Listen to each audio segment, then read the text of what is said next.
Hey, hey, hey, welcome back. Welcome back to the Scorpio channel. My name is Laura. If you're new to the channel, I'm going to do a general message for Scorpio.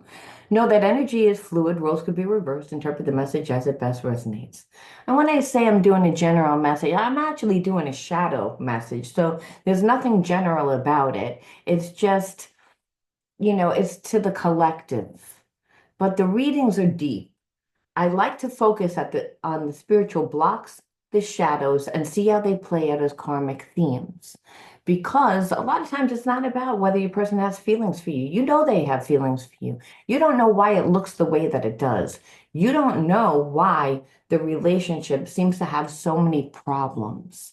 Why there's either a block or you get triggered by this person or they do the exact opposite of what you need them to do, why they get underneath your skin, and how you can have so much unconditional love for someone that gets underneath your skin and triggers the shit out of you.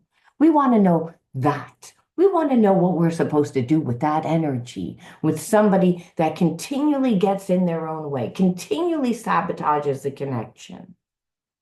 I saw a post on Facebook and it had a squirrel in the road, and how when you're driving, you're screaming at the squirrel, get out of the road, get out of the road, get out of the road, because you don't want to run the squirrel over. But you know what? That's what God feels, that who we are. That's what our angels feel. That's what the universe, whether you want to call it God, spirit, the universe, it's all the same thing. That's what that consciousness is doing when it looks down on us, when it sees what we're doing. It's like saying, why are you getting in your own way? See, we wouldn't be aware of what we do. We wouldn't be aware of what we even thought if we didn't see it manifest within our life. It's the uncomfortable feeling that goes along with the manifestation that needs to be integrated. See, you're an energetic being more than you're a physical being.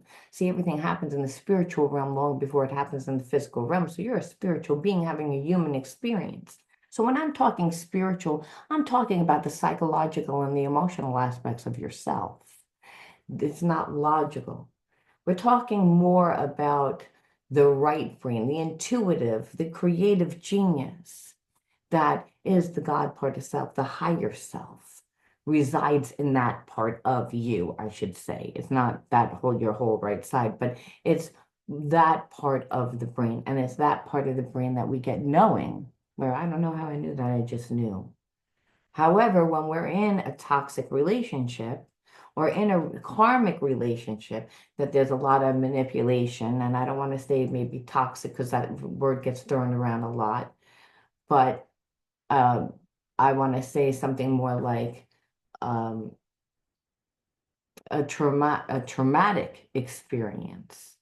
Because sometimes it's not even happening to you. Sometimes you're watching the experience. You can inherit that trauma, and it's that trauma that actually has potential to shape your brain.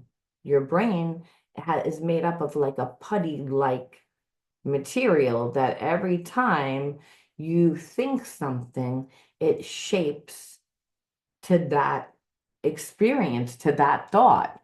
So we know this because neurological pathways are created from the actions and your behaviorisms. So when we have our body and mind working together, it's that our mind is doing exactly what our body wants, and our body is doing exactly what our mind tells us to do. There's not a disconnect. There's not a psychological reversal. Psychological reversals are when a person continually gets in their own way. And I'm feeling like if this is the way that the reading started, then Spirit saying there's a problem, and there's a problem with someone getting in their own way, blocking themselves from this connection.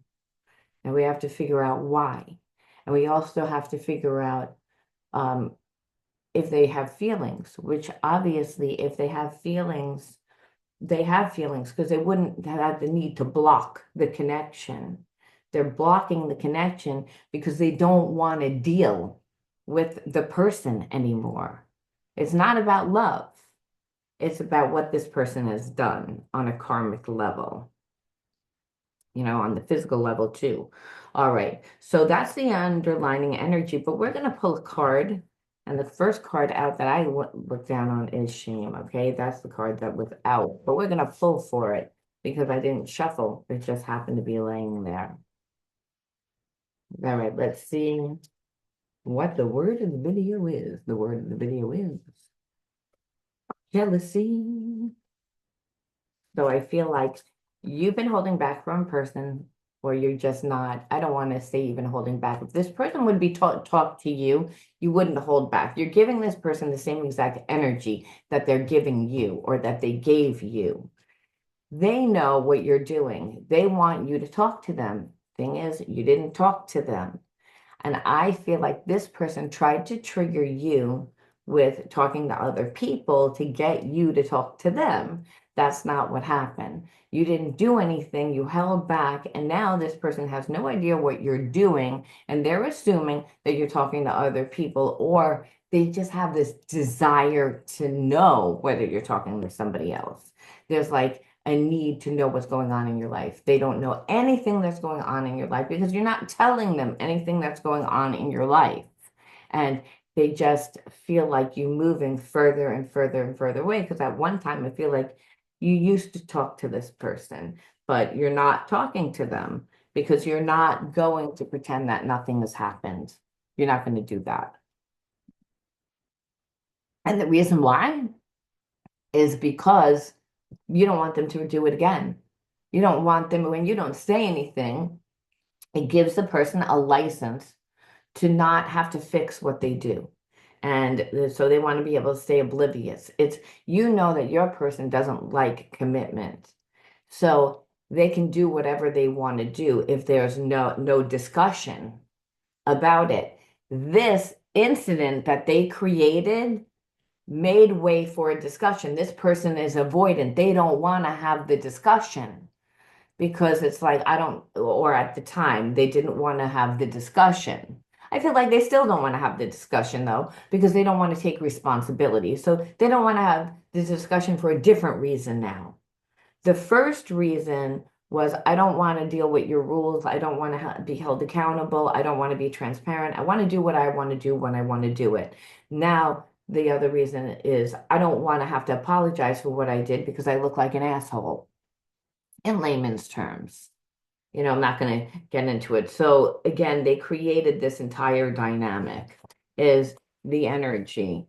So again, we see the self-sabotaging already right out of the gate. Right out of the gate, this person sabotaged the connection. They don't feel like they're good enough.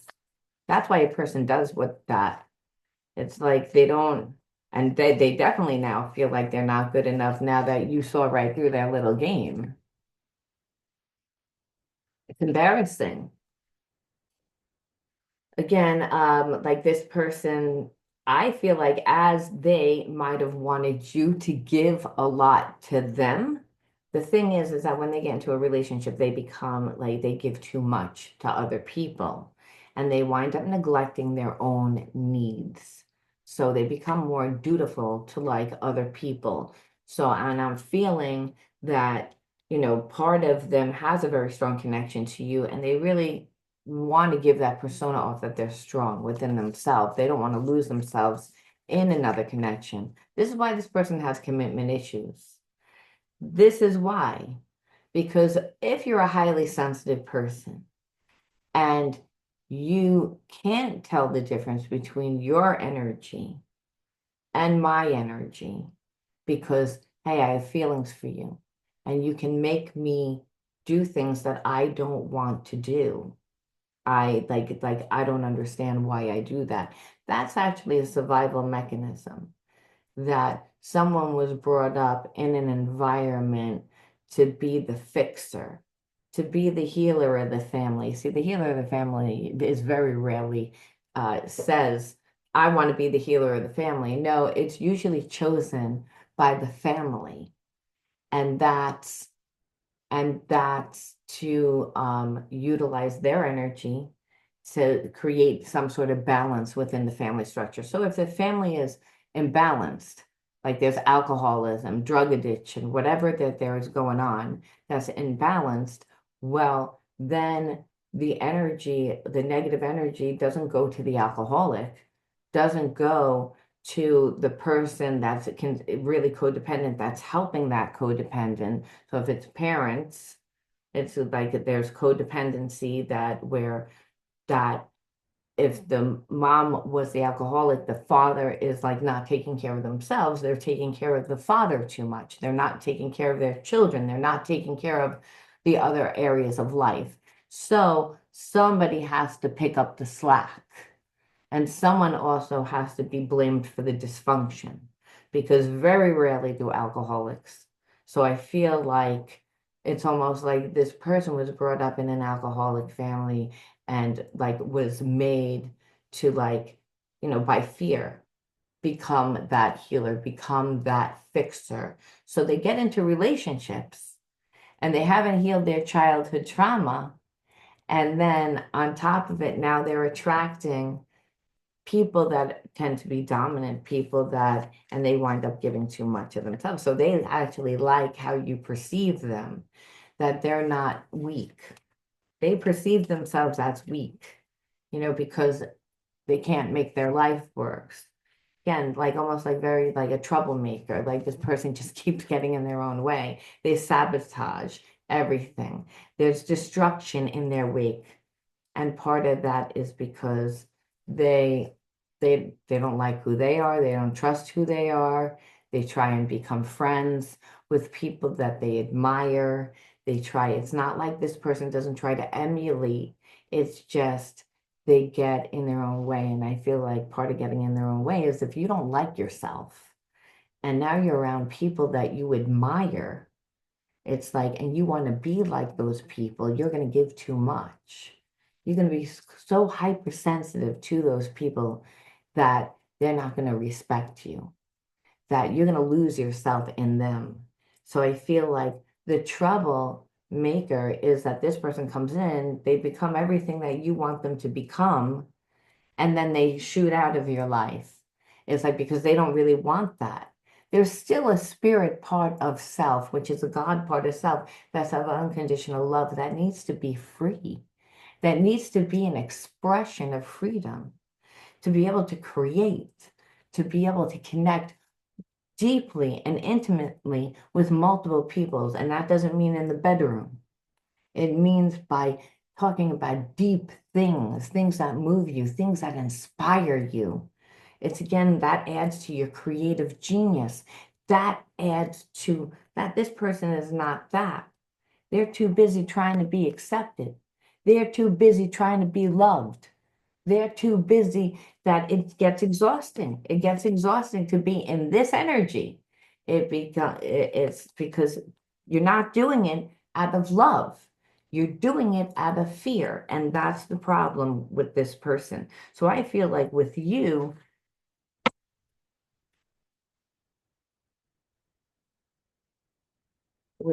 again, here's the martyr. They wanted you to be the martyr because they're giving too much.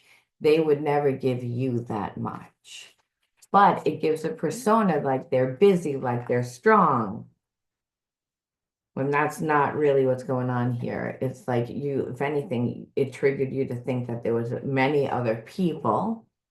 And I feel like normally there are a lot of people because this person has no identity. So what is the identity? The identity is trying to fit in to where they don't belong, or it's okay, you can just be yourself. It's not, I don't think that this person feels like they would belong anywhere and they would mold to the environment almost like a chameleon. So it's not even that. This is about it is that, but it's also that they have no identity. They haven't created themselves. They're walking around with all this trauma and they feel bad about themselves. So in order to feed their ego, they have many flames. Normally, I just don't feel like this person has many flames now. That's not what's going on. But at one time, when they had the opportunity to be with you, treating it like a conquest, so which is pretty bad, which is pretty bad. Now we're gonna look and see what they really feel. You know what? I'm gonna use a different deck. I'm gonna use the hidden truth. I have a few decks that are put together.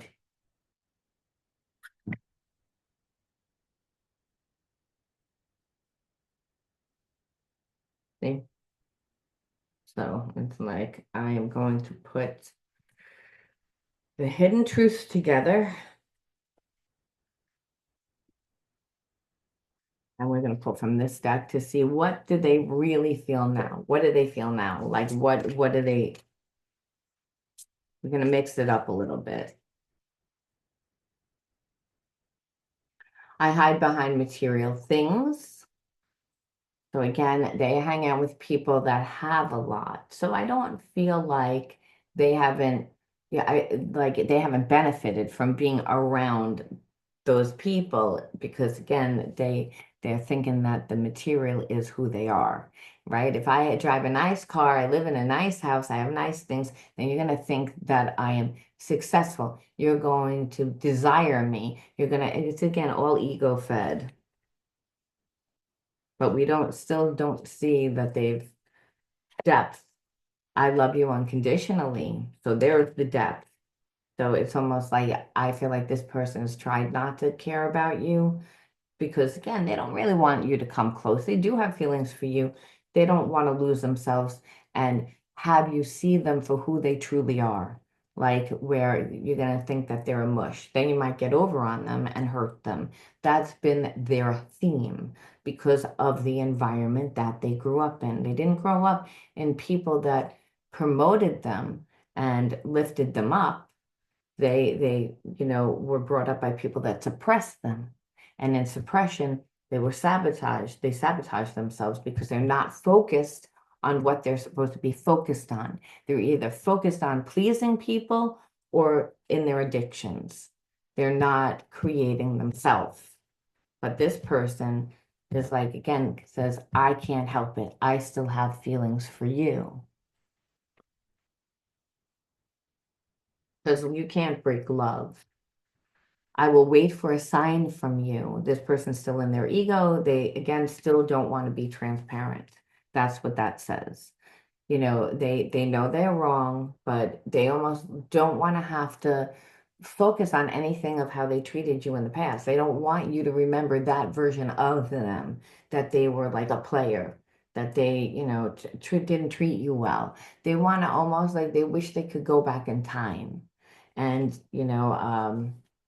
show you a different version of themselves because that's where the shame comes into play. This person has a lot of shame. I want to tell you how I feel. Again, this person's usually not emotionally transparent, but remember, this person comes and talks to you and they treated you badly. You may be triggered. Be careful if you care about this person because they're very insecure, extremely insecure. So whatever you say, this person needs like a lot of reassurance. And I feel that that's what it was, that you're on such a high vibration and they're not, but you viewed them as if they are. You really were a friend. They didn't see that. They didn't see that when the opportunity was there. I feel you leaving me behind. And that's what this person is saying. Like, again, why they're starting to get anxiety. They're starting to get nervous. So this is really, again, the truth of what I was saying. That this person has feelings, but I want to see what did they do to make you leave? Like, what was other factors? aside from I don't want to lose myself in you. And I have such strong feelings for you. And now I feel you leaving me behind. They were lazy. They didn't want to put in the effort. They just didn't want to do it.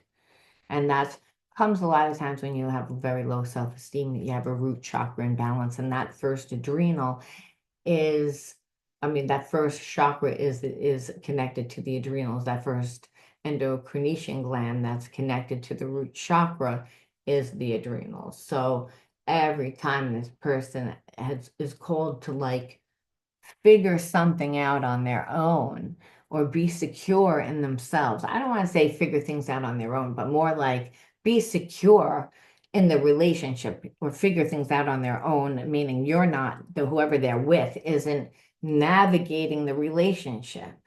This person's lazy. So what happens is that they become the chameleon, but that's because the person that's normally in their life, again, step says you're not, there's no action.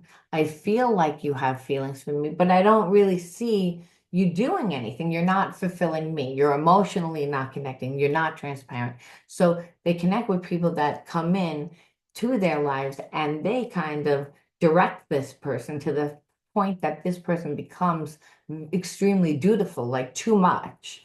They don't have boundaries. They never taught boundaries. They have a low self-esteem, and then they don't want to do that. It's like, and then they again go out and connect with a lot of other people to again get their needs met, almost to like replenish themselves. And so they met you, they did treat you like a conquest, but their laziness is the fact, not 100% lazy. That's a physical thing where you're stuck and stupid. It's like this person gets triggered, they're insecure, they don't know what to do, they don't know what to do, they don't know what to do because now they became someone that somebody else wants. All their energy is going to whoever they were with, that they're like, don't know how to get out of it. So they sabotage the connection by being like, so with them, with you, they were like, I'm not even going to do anything. I'm going to wait for you to do something because that's their norm. You just didn't do it. Yeah, this person cares a lot about like what people think, want to be look like a little bit like a perfect, that perfect person. And that's the second chakra imbalance again, because there's no such thing as perfect. We shoot for excellence, and that comes through our unique style. That's our essence. That no one can copy that essence because it comes from within and we don't really know what that looks like. Other people can tell us what it looks like more than we really know what we look like a lot of times, but it's our essence. This person tries to be perfect, but then we'll take risks. And like I said, it's the parents, the parents. So it goes back to the same thing, which is this person hasn't changed. They're still pretty much try to be perfect, then take risks. So again, that trying to please everyone, then running around trying to get their needs met, however they can get their emotional needs met.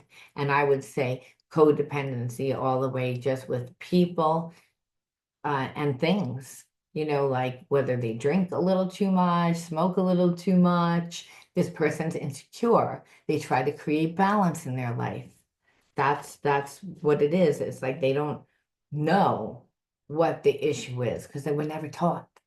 They're copying the same patterns as their parents. Not to mention that usually starts off with parents continuously yelling or being angry at the child, when meanwhile the child is being so self-sacrificing. They're being the fixer, the healer of the family. So what they're being told is all the time, they're being judged all the time, and they're being judged negatively, which is what caused this person to have those beliefs. So what this tells me is that there's still, that spirit says there's so much still in this energy that they need to heal themselves. It's like this because when I ask, okay, what are they doing now? Well, it's still the same thing as Spirit saying. It's like because this person doesn't know any different. It's again, it's not that this is what the connection is. It's that this person has a lot of desire for you. They have a lot of passion. And it's because of your niceness, your kind, everything that they viewed you, but they haven't taken the time to emotionally really connect to you. Remember, they were given to somebody else. So there wouldn't be anything else, which is what your issue is. You're like, I don't want to be in an emotionally void type of connection, due to your trauma. It's again, that's really, again, what's influencing this connection. And we saw it right from the beginning. So, we don't see them really doing anything right now. They're stuck in their trauma. It's like, and there's still this desire and this passion for you. However, like this person doesn't, if they come to you, they have to be transparent. There's a sense of, I'm not ready to do all that yet. I want to, but I'm not ready. Um, will they eventually? Let's see. I mean, but Spirit says at this point, we really shouldn't be looking. And the reason why, that doesn't mean I'm not going to look. The reason why is because Spirit says you're not supposed to wait around for anyone.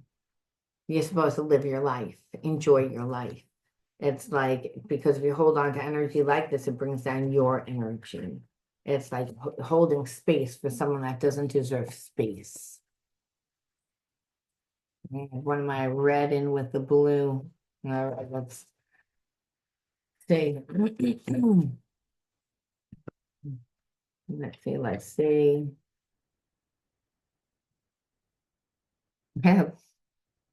It's uncertain. Can't decide right now. They can't decide right now. It's almost like it's not telling us. It's like, the next card was a strong connection. So it's more likely that it could be like that this person can come around later on because there's still this telepathic connection. There's still this, but it might turn very bad, like almost more like a contract if they have not healed. Because it's not that they don't have feelings. You know that they have feelings. That's how this reading started. It's like, why does the relationship look the way that it does? Well, because they have feelings. You're a soulmate. But, it's like toxic. It wouldn't be this committed partnership. It would be more like a contract, an agreement, a bond, which is um, keeps you stuck in a lower vibration. Like it's a spiritual agreement, is what I'm saying when a person comes into your life and you agree to be with them and they haven't done any healing. I mean, it said it all through this reading. This person is like has too much trauma from their past, that this is what their relationships look like. So unless you're going to come in and do all the work, they're not going to do anything and understand if a person doesn't give like on an emotional level, they're not going to give you anything. And so you're going to feel like you're in a relationship by yourself. And then that keeps you stuck in a lower energy, which is what an agreement is. It's what a trauma bond is. It brings more pain. All right, so we have to see why you attracted this person into your life and what needs to be healed or what you wound up doing to heal when you disconnected to this person. If you disconnected, either way, it's what you would have to do, what you did do or what you have to do. Discipline, abandonment, time and attention, security and safety, vulnerability. One more. Hope. And then we're gonna pull from a different deck.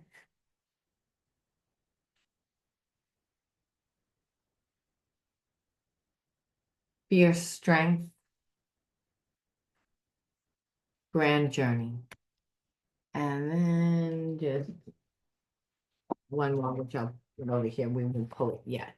All right. So these cards are the themes that continue to play out in your life, and they started from childhood.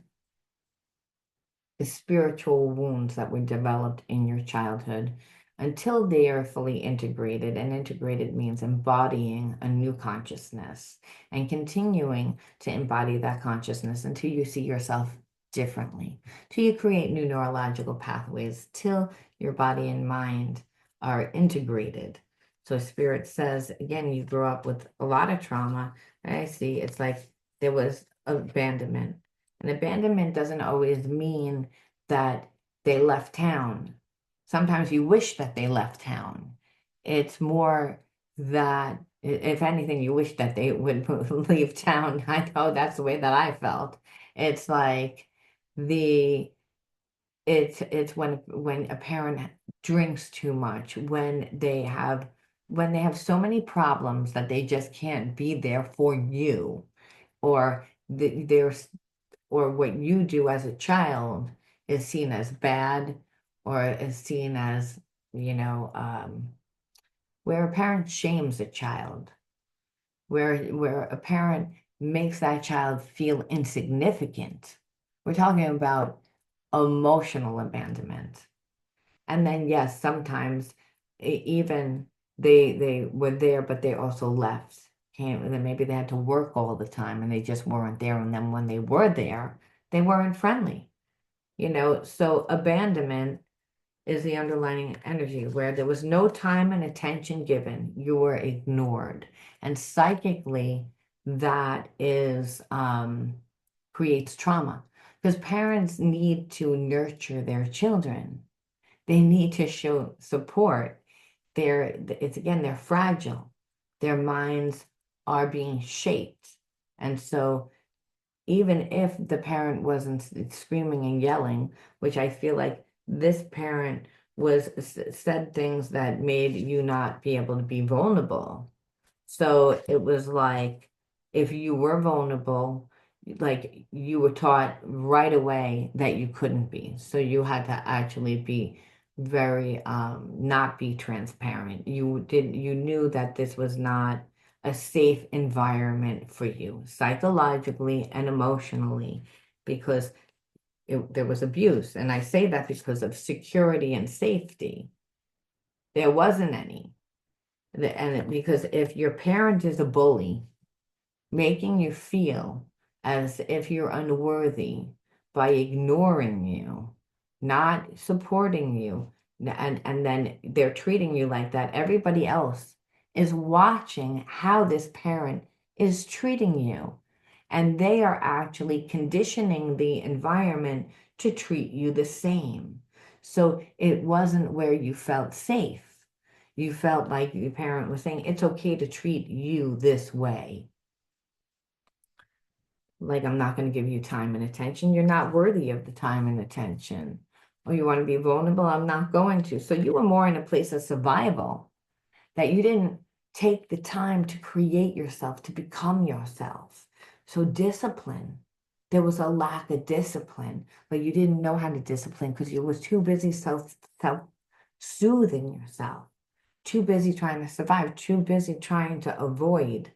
So whatever joy you got, you got it from hanging out with friends and doing what kids do, which is a little mischievous, which obviously brought more shame to the family. So again, this safety and security, where spirit says, again, you were conditioned in an environment to believe that you were unworthy, that you weren't good enough, that you weren't loved. But really, that shows fierce strength because they couldn't take you. They couldn't take you down. You don't need to raise your voice to be powerful because guess what? Your actions spoke volumes. Spoke volumes. But unfortunately, you got out of that situation and never really learned. Never really learned like why that happened to you. So there was always this fear that it could happen again. And you also didn't see how you contributed to the experience. So, the experience really is by giving someone time and attention that doesn't deserve time and attention, especially when they don't make you feel safe and secure, where you're not allowed to be vulnerable because this person will abandon you because of their own insecurities. So Spirit says it's not about giving this person time, it was about disciplining yourself for your grand journey. And your grand journey is, if you weren't allowed to create yourself, what experiences did you have as a child? Were you allowed to dream? No, you did not dream. Did you desire anything? You did not desire. Why didn't you desire? Well, because you were in a place of survival. I was too busy worrying whether or not mommy or daddy is going to be angry at me, whether I'm going to have that money for the school trip, whether I'm going to have new clothes to wear, whether the children are going to make fun of me on the playground because I'm not wearing new clothes. The feelings of inadequacy and feelings of shame and feelings of guilt happen too young. That Spirit said that's what life was. It was psychological trauma. That's what happened. To be conditioned to believe that you are not worthy. Where Spirit says, I don't make mistakes. And you would say, well, why was I born into that? And Spirit says, because to experience light, to really know light, you have to experience dark. That's number one. And number two, you're down here in the physical plane to learn that you are an expression of unconditional love. And that means that there, even though that this person that did those things to you, there's still unconditional love because it's family. And that we must honor our mother and father. We cannot stay angry at them. We have to come to a place of spiritual equilibrium where we let go, we surrender, so that we can then go on our grand journey where Spirit says all experiences, good or bad, shape your soul's evolution. Learn and grow. That's why this person came into your life, because you didn't learn from that experience. It didn't shape you into who you are today. And really, Spirit saying, and also life is a grand journey. What experiences have you created? It's time now to go and create yourself and become yourself, to experience new things so you can recreate yourself the way that you see yourself. And so you had to go through this experience in order to learn it, so that when it happens again, because usually it'll happen a few times before, you finally begin to attract a different type of energy, because every time you go through the experience, there's a little less anxiety, there's a little less, and then until you're fully confident. And remember, the whole point of why you're in the physical form is to learn and to manifest, to learn that there's no separation from you and God. And then God is love. God is the universe. There's no separation from this energy of unconditional love. However, we live in a world that's very imbalanced, and we attract people that are imbalanced. So Spirit's saying the only way to heal that again is to really see that you're not separate from God. And that's through like going through an experience that you once saw as really hard and traumatic and fearful, and see it differently. Or to be able to see a person that has hurt you and say, oh, well, this is what happened to them. This is why they did that. It's less about you. It wasn't this person has their spiritual blocks. It has absolutely nothing to do with you. It has everything to do with them, but it's the way this person made you feel, and they shouldn't have been able to make you feel any way bad about yourself. That's how you know that you're blocked. When a person is able to make you feel bad, if you knew who you are and you're not holding on to the energies that they're claiming and they're treating you badly, then you understand that that's your issue. So Spirit says, in a way, you knew that because you showed fierce strength. But like, I see it. And Spirit says, yeah, now it's about you going on your grand journey. And then we pull that one last card, which is trust. And where Spirit says, trust life and your strength. Each moment guides you to the light. Everything on your path is placed there for your growth. So again, Spirit says this person came into your life to help you integrate that old spiritual block because you never saw yourself differently. You needed to see yourself different, meaning that whoever comes into your life, you have full control over your life, that no one can sabotage your life. Maybe again being brought up by a parent that sabotaged their life, and then we are so afraid to go against them, we actually create that. And if someone is making you feel not worthy, not good enough, you have to realize you begin to walk from that level of consciousness unconsciously. It's like if you're told every day, you're dumb, you're stupid, you're stupid, you're stupid, eventually you're not going to try. It's like it's the same thing with any trauma. But we can imagine if somebody doesn't try, if you didn't try, you wouldn't manifest anything. You would stay forever in what that person says and not truly who you are. And sometimes we can really be brainwashed in an environment by people that psychologically, manipulate us and emotionally manipulate us. So it's really important that Spirit says it's all about trusting yourself, your higher self. And only in the now do you get divine guidance. So again, that you know that the spirit part of yourself is inside of you that gives you discernment. So you can actually trust yourself. And if you can trust yourself, it's not about trusting other people. We don't need to trust other people. We just need to trust ourselves. I'm going to leave that there, Scorpio. You let me know how you resonated with this one, and I'll talk to you soon. Bye.